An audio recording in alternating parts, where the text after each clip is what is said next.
আসসালামু আলাইকুম রহমতুল্লাহি ওবরাকাতু নাহমাদুহু ওয়া নুসাল্লি আলা রাসূলিহিল কারীম আম্মা বাদ। সম্মানিত ফেসবুক বন্ধুরা ও আমার ইউটিউব চ্যানেলের যারা আমার এই ভিডিওটা দেখতেছেন, আমি এখন চলে আসছি আপনার হবিগঞ্জের ঐতিহ্যবাহী একটি উপজেলা, মাধবপুর উপজেলা, যেটাকে বাংলাদেশের অনেক সৌন্দর্যের একটা জায়গা, সাতছড়ি চা বাগানে। এখন আমি বর্তমানে আছি অনেক উঁচু একটা পাহাড়ের উপরে। আপনারা দেখতে পাচ্ছেন, ওই দিকে তাকায় দেখেন উঁচু উঁচু পাহাড় আছে। তো সেখানে যাওয়ার মতো বাইক নিয়ে যাওয়া যাবে না।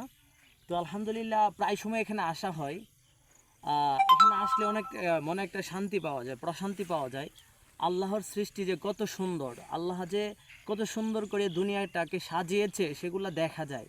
আসলে মাঝে মধ্যে আমাদের প্রত্যেককেই এভাবে সফর করা দরকার এবং দেশটাকে এবং আল্লাহর সুন্দর সৃষ্টিকে ঘুরে ঘুরে দেখা দরকার।